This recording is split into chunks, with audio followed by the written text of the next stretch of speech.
Oh boy. Let me first state that I voted for Obama, okay? I voted for Obama and Hillary Clinton, okay? Now that that's out of the way, let's begin.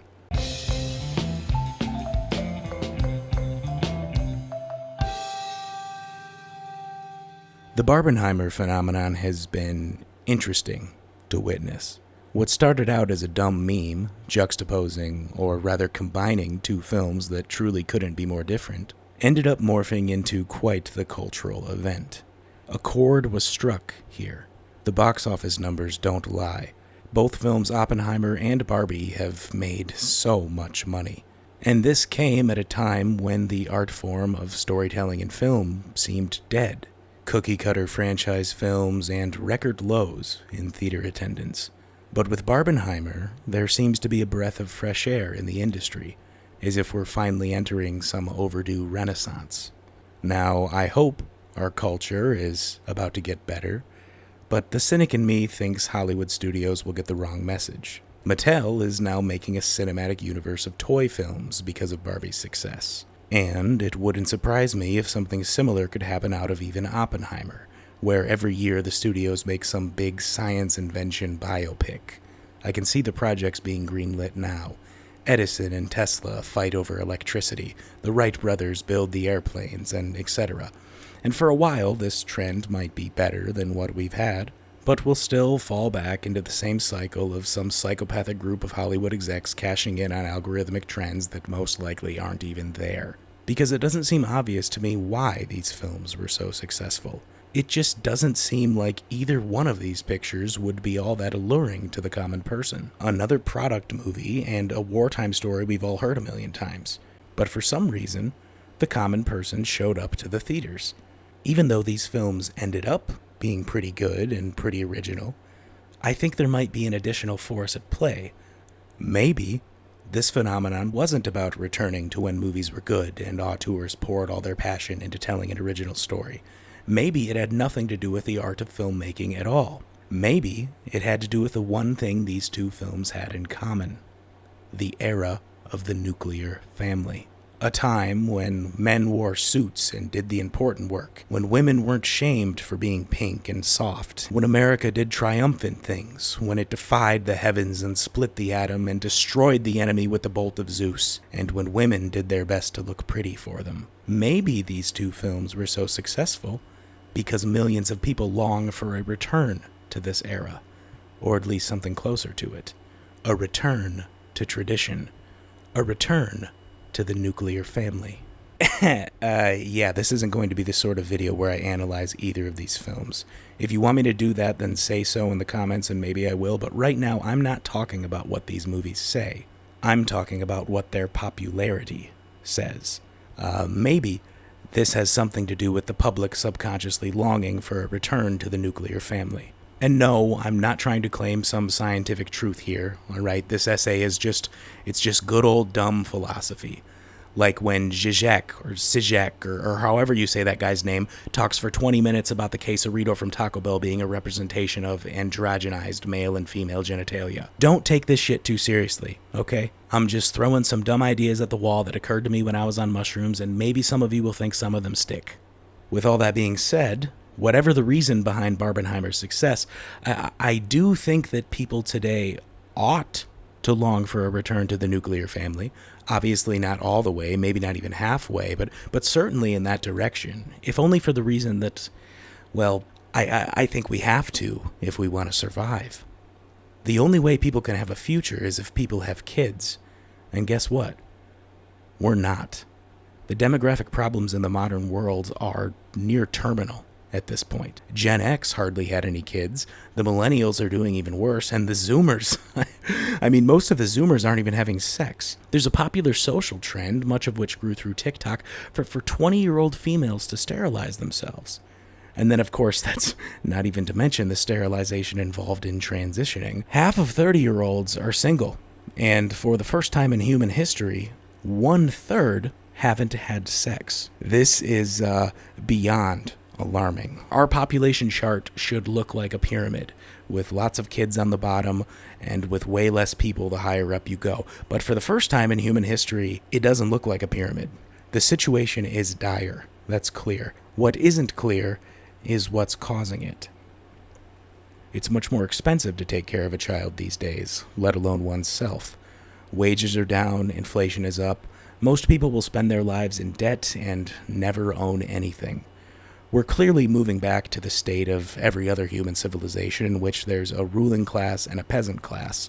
But I don't think this is as big of a factor as one would assume. Of course, when times are tough, people are going to have less kids, and the population isn't necessarily going to boom. But what we're seeing isn't something that can be caused by poverty alone.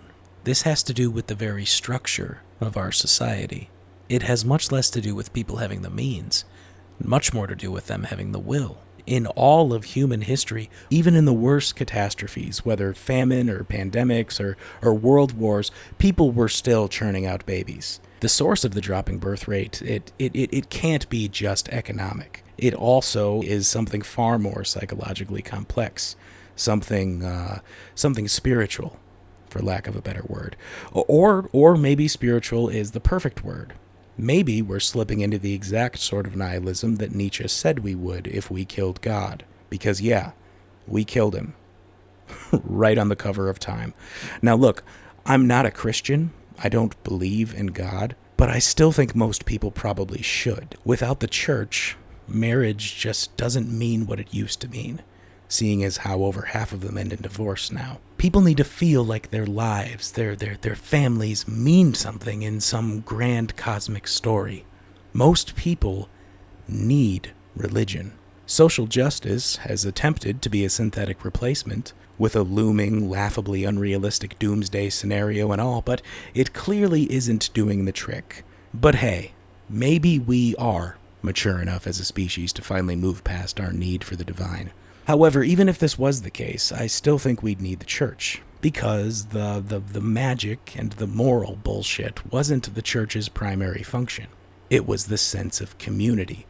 Community is more important than anything.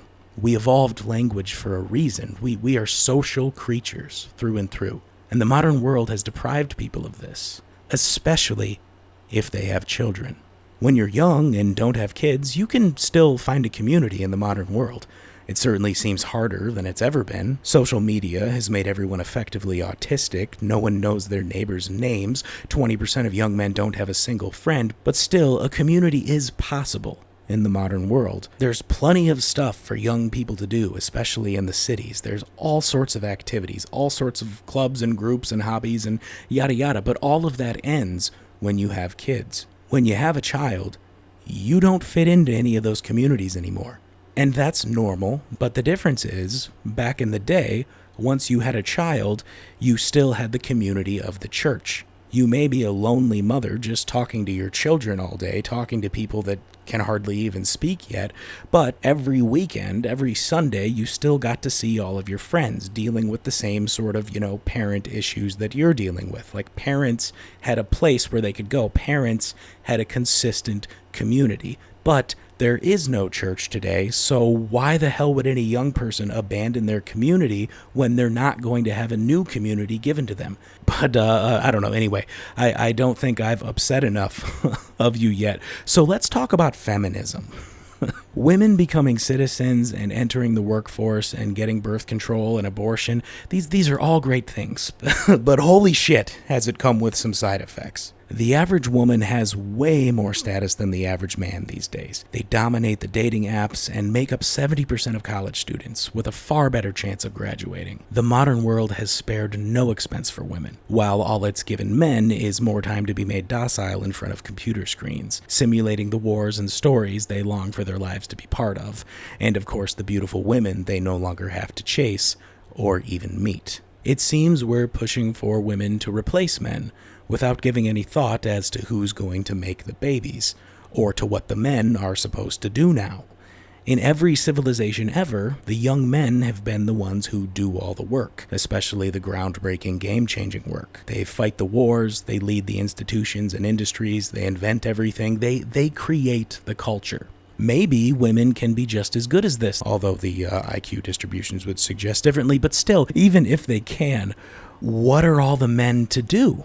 To link this back to the thing that you probably clicked on this video to hear about, of Oppenheimer, of nuclear bombs, let's look at Japan. To me, modern Japanese culture is clearly the result of their forced reversal on all the toxic elements of masculinity. It's the castration of an imperial rage. The culture that boasted the fucking samurai has been reduced to catgirl animes and video game addiction and AI girlfriends and buying pussy-smelling panties from a fucking vending machine.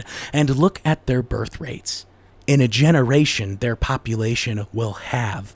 Soon after, they won't exist. At this rate, it's inevitable.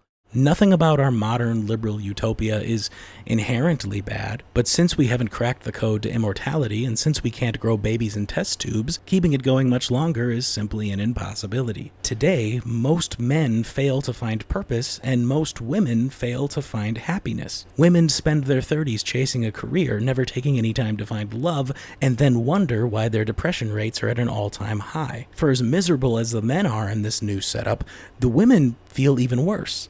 And deep down, everyone kind of knows this. And I don't know, maybe there's some weird Jungian hive mind forces behind Barbenheimer's success. We all know that social change is a pendulum and that it's getting to be that time where we start maybe considering to swing back the other way. But also, let me be clear.